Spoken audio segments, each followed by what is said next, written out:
gueules, les GG c'est tous les jours en direct sur RMC, RMC Story, les grandes gueules avec aujourd'hui l'agriculteur Didier Giraud. Nous sommes avec Thibault Langsat, chef d'entreprise, et puis Marianne Soubré, avocate. Comme tous les jours, vous avez à gagner les 1000 € RMC. C'est à 9h15 le matin avec les grandes gueules. Sinon, c'est tout à l'heure à 16h15 avec l'ami Moscato. Il suffit d'envoyer RMC par SMS au 7 32 16. Pour tous les jours, gagner 1000 € avec les grandes gueules ou 1000 € avec l'ami Moscato. Ça peut être ou et. Vous pouvez tenter 2 fois votre chance et les gagner 2 fois aussi. En quel cas, le taux de probabilité est assez important. Le grand oral des GG tout à l'heure à 11h05 avec Madame Schiappa, Marlène Schiappa, secrétaire d'État en charge de l'égalité femmes-hommes auprès du Premier ministre. Marlène Schiappa avec nous tout à l'heure. Donc à 11h05. Marlène Schiappa dont il est question d'ailleurs dans le livre de Monsieur Beaumont que nous recevons dans un instant. À 11h-5, le match des GG, vous m'envoyez match par SMS au 7 32 16. Je regarde ce que vous avez à gagner, le t-shirt des grandes gueules. Et vous avez à gagner aussi un petit week-end sympa en suite duplex dans un château, le château de Pizé. C'est l'un des plus grands domaines viticoles du côté du Beaujolais. Vous visitez les 80 hectares de vignes, vous vous baladez, là c'est le printemps. Vous en profitez bien, vous m'envoyez match par SMS au 7 32 16. À 11h-20, les GG veulent savoir, Monsieur Xi Jinping, le président chinois, est en France. Après la Côte d'Azur, il arrive à Paris. Demain, il sera rejoint par Angela Merkel pour une rencontre à 3. Merkel, Macron et le président chinois ont fait des courbettes. On courbe le dos. On s'agenouille devant le président chinois. À tort ou à raison, on en parlera à 11h-20. Peut-être qu'on ne peut pas faire autrement parce que les fameuses routes de la soie, ces marchandises qui vont déferler sur l'Europe, eh ben on ne peut que l'accepter. C'est une fatalité. Venez nous le dire tout à l'heure à 11h-20. En attendant, il est temps d'accueillir notre grande gueule du jour. RMC, la grande gueule du jour. C'est notre confrère Olivier Beaumont qui est avec nous, grand reporter au service politique du Parisien aujourd'hui en France. Bonjour Olivier, le livre s'appelle Les péchés capitaux de la politique aux éditions Flammarion. Sexe, argent, pouvoir, vanité, colère, paresse, nos responsables politiques ont aussi leurs péchés. Oui. C'est un régal ce livre parce que c'est bourré d'anecdotes sur effectivement les péchés de nos responsables politiques. Par exemple, moi j'ai appris qu'Édouard Philippe, qui me semblait très calme, très maîtrisé, est en fait un colérique. Oui, Édouard Philippe, c'est des colères intériorisées. Et un de ses plus proches collaborateurs me racontait qu'Édouard Philippe, quand il est en colère, c'est vrai que ça ne se voit pas comme ça, mais ça se ressent très vite. Il suffit qu'il rentre dans une pièce et tout de suite, on perd 10 degrés immédiatement dans la pièce. C'est quelque chose qui est, voilà, il le porte sur lui. Et puis il a des petits tics aussi, des petites mimiques. Il enlève ses lunettes, il est machouille, il tourne la branche. Et aussi parfois, souvent, en fait, il prend son téléphone et il se réfugie en fait dans ses textos où il fait des parties de Tetris pour s'isoler d'une conversation qui lui plaît pas sur un sujet sur lequel il n'est pas d'accord. Il joue au Tetris. Ouais. C'est intemporel le Tetris. Ouais. Mais alors, c'est pour ça qu'il fait de la boxe ? C'est vrai que la boxe, il s'y est mis il n'y a pas si longtemps que ça, en fait, Édouard Philippe. Il s'y est mis il y a 4-5 ans, mais c'est aussi une façon, en effet, pour lui, d'évacuer justement parfois ce trop-plein d'émotions, de colère qu'il intériorise, et c'est une manière, en effet, d'expurger tout ça. Autre défaut, l'avarice. Ouais. Et il y en a plusieurs. Jean-Marie Le Pen, mais aussi François Fillon. Ouais. Alors, ils ont vraiment des oursins dans la poche, poches. C'est deux choses différentes. Alors, c'est vrai qu'ils ont tous les deux un rapport compliqué avec l'argent. Jean-Marie Le Pen, alors son surnom, c'est Picsou de Montretout, c'est Harpagon. Et c'est vrai qu'il avait du temps, notamment, où il était président du Front National. Ils faisaient toujours payer les photocopies, ils surveillaient les factures téléphoniques. Alors qu'il est très riche. Voilà, faut rappeler quand même, il a hérité d'une fortune à la fin des 70, la fortune Lambert, et il a notamment hérité de cette maison, cette demeure de Montretout. Les factures téléphoniques, il les épluchait, et dès que ça dépassait 10 francs, il demandait des comptes. Et il y a ce côté, il le rappelle tout le temps, Jean-Marie Le Pen, il était pupille de la nation, il a grandi dans un sol en terre battue, et cet aspect, il a toujours peur de manquer un jour, en fait. Alors lui, il dit pas qu'il est radin, il dit qu'il est économe. Il explique que moi, quand je sors d'une pièce et qu'il y a la lumière, j'éteins la lumière, en fait. Et François Fillon n'a pas grandi dans le même contexte. Non, alors François Fillon, c'est plus compliqué que ça. François Fillon, c'est quelqu'un qui aime l'argent et qui, quelque part, a toujours eu le regret, la frustration de ne pas être une grande fortune. Il a toujours... et je me souviens d'une anecdote, on sort de Matignon, Donc 2012, et il nous reçoit, on est un petit groupe de journalistes qui l'avions suivi pendant le quinquennat, donc quinquennat Sarkozy, et on a un restaurant en fait, et François Fillon parle très peu aux journalistes. Et il avait décidé pour enterrer le quinquennat en fait de recevoir 4-5 journalistes qu'il avait suivis comme ça, une des rares fois en fait où on avait vraiment l'occasion de parler avec lui. Et on est dans un petit restaurant dans le 7e arrondissement, il nous dit cette phrase un peu dingue, il fait moi j'aurais aimé en fait que Nicolas Sarkozy soit réélu. Alors on lui dit mais pourquoi? Parce que pour moi ma vie aurait été plus simple. À l'époque on est en 2012, l'UMP est orpheline, et donc il dit puisque Nicolas Sarkozy a été battu, ça m'oblige à concourir pour la présidence de l'UMP. On connaît la suite avec la guerre avec Fillon. Et surtout, il dit, si moi Sarkozy avait gagné, moi j'aurais fait du fric, j'aurais fait une carrière à la Tony Blair, j'aurais fait des conférences partout à l'étranger, j'aurais eu des collaborateurs.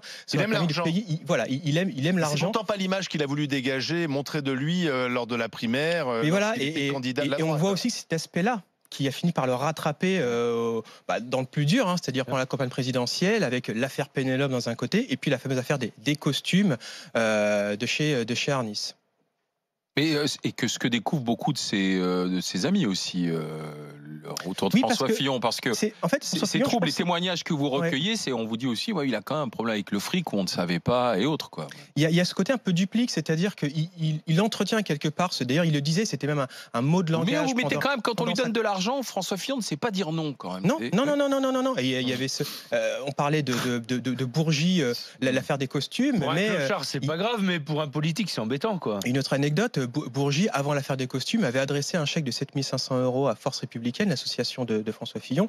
Et quand Force Républicaine reçoit ce chèque, l'assistante le dit à Patrick Stefanini, mais qu'est-ce que je fais de ce chèque et tout ça, c'est quand même Bourgi et tout ça. Ouais. Donc ils en parlent à Fillon, et Fillon leur dit non, mais on l'encaisse.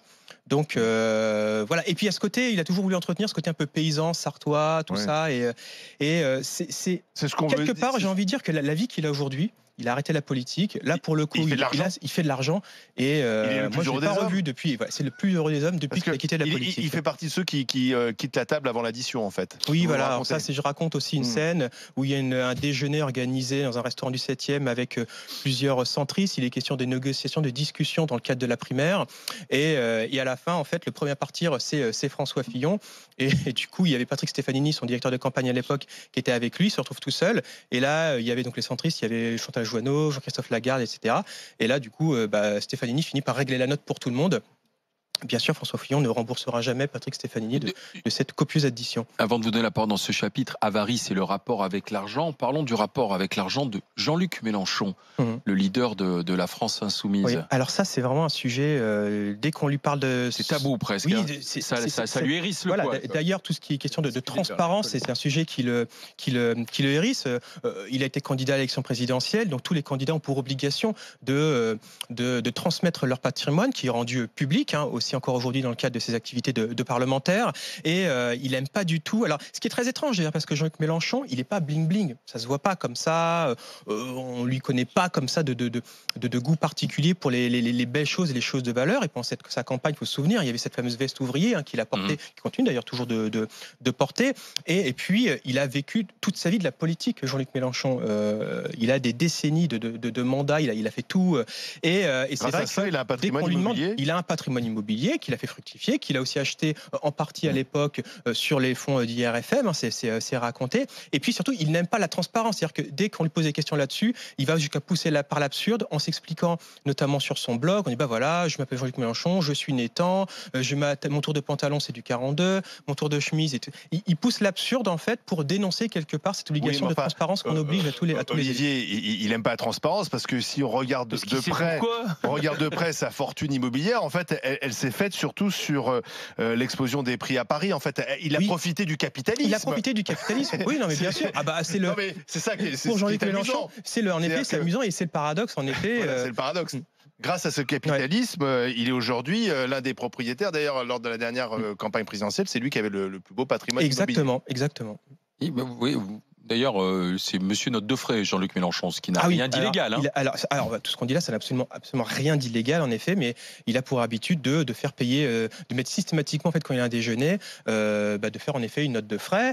Quand il a été conseiller général dans l'Essonne, les mois qui ont suivi la fin de son mandat, il a continué encore, il a été épinglé à l'époque, mais il a continué de circuler avec une voiture, avec chauffeur, alors qu'il n'était plus conseiller général de l'Essonne à l'époque. Donc, en effet, effet, il sait profiter aussi des petits avantages matériels que peut offrir la vie publique. Alors, Thibault Langsat, Didier Giraud, Marianne Soubré. Marianne. Bah moi, je suis vraiment pas le bon public pour ce genre de livre. Je suis désolée. J'aime la politique, j'aime la hauteur dans la politique, et j'ai beaucoup de mal en fait à ce qu'on me dise qu'un tel aime bien manger des petits fours, qu'un tel a des problèmes de poids, que Xavier Bertrand il a des problèmes de poids. Voilà. Et puis alors en plus c'est pareil parce que vous dites oui, Édouard Philippe est très colérique, mais en réalité quelqu'un qui arrive à maîtriser sa colère, j'aurais même plutôt tendance à dire que c'est vachement bien, parce que moi je suis incapable de maîtriser ma colère. Et donc je voulais savoir quel est le but en fait dans une société où justement on est un peu triste de voir que la politique soit tombée en fait un peu dans le côté closer, etc. Quel est votre but à nous expliquer que finalement ils ont dépêché les trois quarts qui sont véniels et qui sont comme nous en fait ces gens-là. Enfin, qu'est-ce que vous cherchez à démontrer ? La politique, c'est avant tout quelque chose d'humain. Ce sont des hommes, ce sont des femmes. Il y a un processus d'identification très fort, c'est-à-dire qu'on le voit notamment pour la campagne présidentielle. Les Français, ils ont envie de savoir, les électeurs, ils ont envie de savoir à qui ils ont affaire, au-delà du programme qu'on peut leur proposer. Et la thèse, en fait, ce que j'explique... On a vraiment envie de savoir si un tel, il a dépassé les 100 kilos et le pauvre, il va faire un régime. Mais ce que je vous explique, c'est que à travers ces petits péchés, en effet, alors déjà, l'histoire, c'est que la conquête du pouvoir, l'ivresse du pouvoir, on a tous des péchés capitaux. Moi, je suis très gourmand, je peux être très colérique, en effet, donc on a tous nos petits péchés véniels. Sauf que, en effet, la politique, le milieu politique et la violence de la politique, elle amplifie, elle accentue, en effet, tous ces péchés véniels quand on est une femme ou un homme politique. Et on regarde, ce qu'on peut regarder aussi, observer dans l'histoire politique même contemporaine, encore regarder Jérôme Cahuzac, regarder DSK, à chaque fois, les Français, les hommes ou les femmes politiques, quand ils chutent, quand ils trébuchent, c'est plus souvent pour des jugements sur des traits de personnalité que sur leur vision ou leurs idées. Et regardez la crise des Gilets jaunes. On part quand même d'une crise du pouvoir d'achat, l'histoire de la taxe carbone et tout, mais très vite, en fait, au plus cœur de la crise, qu'est-ce qu'on renvoie à Emmanuel Macron ? C'est son image d'arrogance, en fait. Et il y a toute cette verticalité, cette présidence jupitérienne dont on a beaucoup parlé au début du quinquennat, en fait, qui lui revient en boomerang. Et quelque part, voilà, on se retrouve dans un anti-macronisme tel qu'on a pu connaître avec l'anti-sarkozysme à l'époque, en fait. Est-ce que vous êtes Sarkozy, en train d'entretenir était épinglé avec ce genre de livre, justement, entretenir cette idée que, ils sont pas... Ce sont les responsables politiques qui se présentent comme vertueux, si tu veux, avec une espèce d'armure ou d'uniforme, alors qu'ils ne sont pas... Oui, non, mais le nouveau monde d'Emmanuel Macron est venu quand même avec cette nouvelle morale en politique qu'ils ont voulu nous dire, nous expliquer tout ça. Et on a bien vu que, non, ils ont aussi... ils sont des gens normaux comme tout le monde, ils ont aussi des défauts. Monsieur Thibault Langsat. Je partage un point, c'est que je pense que vous êtes, en tant que journaliste politique, retrouvé avec des milliards d'anecdotes et vous vous dites comment on peut en faire un livre. Alors je trouve que c'est assez habile d'avoir dit c'est les 7 péchés capitaux, parce que globalement on peut arriver à glisser à peu près toutes les personnalités. Ça se lit bien, on apprend beaucoup de choses.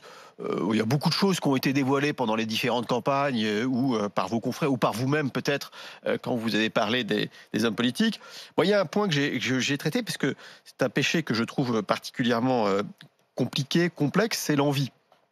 Alors je suis un peu déçu parce que je pense que vous l'avez mal traité sur le fond, l'envie. Alors dites-moi. L'envie, ça dégage de la tristesse. Et dans les personnages que vous décrivez, Darmanin, Pécresse ou Wauquiez, ou Copé, ce ne sont pas des gens qui partagent de la tristesse. Ce sont des gens qui effectivement ont une ambition débordante, mais comme tous les hommes politiques, qui, une fois qu'ils sont dans un secrétariat d'État, aimeraient un ministère et ainsi de suite pour pouvoir progresser. Et probablement tous ont imaginé de façon plus ou moins longue d'être président de la République. Mais je pense que l'envie, vous le traitez pas. En fait, quand il aurait fallu probablement traiter la jalousie plus que l'envie, même si ce sont des choses totalement différentes. Et je pense que ce chapitre-là, les autres sont assez bien traités, parce que c'est vrai qu'on peut pas se tromper sur la gourmandise, on se trompe pas sur la luxure avec les exemples que vous donnez, sauf que... Et on parlait de sexe un peu aussi. On donne, oui, mais ça, on se trompe pas. Non, mais dans un temps, quand même. Après, je pense qu'on aurait lu un peu plus loin, parce que sur la partie de la luxure, vous donnez le nom d'un candidat à l'élection présidentielle, évidemment, tout le monde comprend qui c'est. Est-ce que c'est de la luxure? De quoi parle-t-on? Parce que là, tout le monde n'a pas lu le livre. Là, en fait, quand on parle d'un candidat à l'élection présidentielle, qui qui est marié, qui habite dans un département dans la Sarthe et qui globalement a une vie qui est extra-conjugale. En tout cas, c'est ce que j'apprends dans ces on Il faut faire attention. Ce que je veux dire, c'est que la luxure. Pourquoi non, simplement, ça c'est intéressant parce que ça c'est quelque chose qui va vous être reproché. Partout pour que ça soit de la luxure pour toi. Attendez. Calme-toi, Didier. Franchement, On n'est que lundi matin. J'ai pas compris. On parle de luxure. C'est pas la luxure, ça. Sérieusement, on va vous reprocher ça, on va dire. Vous en dites trop pas assez. Ce chapitre sur la luxure, il est par nature pas évident à traiter. Il est assez soft. Je reviens sur plusieurs cas qui ont été rendus publics en reparlant avec les protagonistes. J'ai évoqué que Gérald Darmanin, en effet, cette fameuse histoire qu'il avait. Bref. Et il y a ce candidat à l'élection présidentielle, en effet. Alors, il y a quand même des raisons, des explications. Qu'est-ce que vous expliquez sur ce candidat? Alors, ce candidat qui, en fait, a entretenu une relation avec une de ses collaboratrices pendant la campagne présidentielle.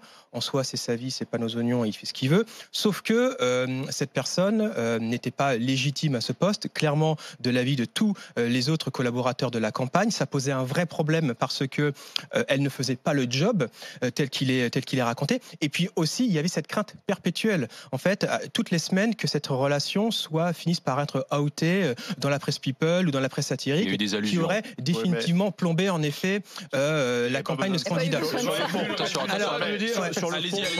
Alors après, il y a quand même des explications de respect de la vie privée, des règles de diffamation aussi qui sont importantes. Alors du coup, est-ce qu'on dit on n'en parle pas?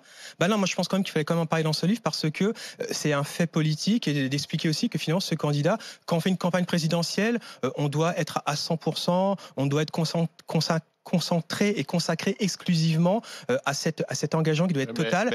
Et non, il y avait ce paramètre en plus qui a fait que ça a vraiment plombé en interne la campagne de cette personne. Non, mais là, moi, je suis pas d'accord avec vous parce que vous pouvez pas mesurer, et je n'en sais rien moi non plus, l'expression de ses sentiments à l'égard de cette collaboratrice. En revanche, on est très très loin. C'est une vraie histoire d'amour, de Dodo la Saumure, et où là, on est dans l'univers de la luxure. On est vraiment dans l'univers de la luxure. C'est une porte d'entrée. Ce sont des incartades, pas des incartades. C'est une porte quelqu'un qui trompe sa femme. On n'est pas dans la luxure, ou en tout cas pas dans la définition des péchés. Olivier Beaumont, vous restez avec nous. Dans un instant, on parlera de l'orgueil aussi. Et ça, c'est peut-être en politique le péché ou peut-être le mieux partagé. Les péchés capitaux de la politique aux éditions Flammarion, c'est Olivier Beaumont qui est avec nous. Il est grande gueule du jour. À tout de suite. RMC jusqu'à midi. Les grandes gueules.